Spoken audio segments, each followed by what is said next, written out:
ஆவியானவரே, உம்மை நாங்கள் வரவேற்கிறோம் அப்பா. புதிய நாளுக்காய் உமக்கு நாங்கள் நன்றி செலுத்துகிறோம். ஆமேன். எங்கள் தேவனுக்கு துதியும் மகிமையும் ஞானமும் சோத்திரமும் கனமும் வல்லமையும் பலனும் சதா காலங்களிலும் உண்டாவதாக. ஆமேன். கிறிஸ்துக்குள் பிரியமானவர்களே, இந்த நாளிலும் ஆபகூக் 2ஆம் அதிகாரம் 3வது வசனத்தில் குறித்த காலத்துக்கு தரிசனம் இன்னும் வைக்கப்பட்டு இருக்கிறது, அது முடிவிலே விளங்கும், அது பொய் சொல்லாது, அது தாமதித்தாலும் அதற்கு காத்திரு, அது நிச்சயமாய் வரும், அது தாமதிப்பது இல்லை.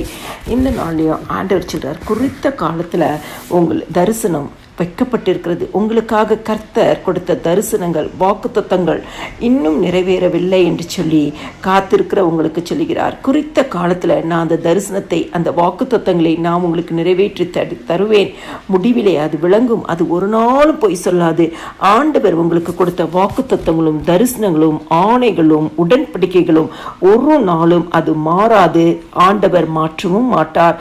அது பொய் சொல்லாது. அது தாமதித்தாலும் அதற்கு காத்திரு. ஒருவேளை இந்த நாட்களில் நீங்க அந்த வாக்குத்தத்தங்களை அறிக்கை செய்து ஜெபித்து கொண்டு இருக்கலாம்.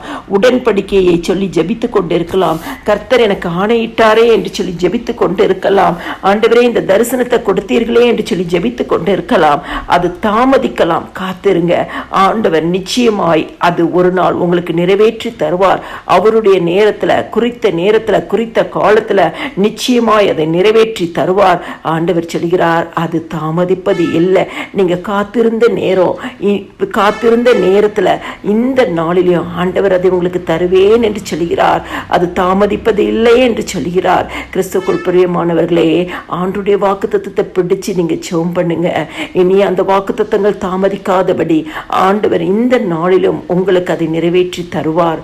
எல்லா துதிகன மகிமையுமே ஆண்டவராகிய இயேசு கிறிஸ்து ஒருவருக்கே செலுத்துகிறேன். ஆமேன்.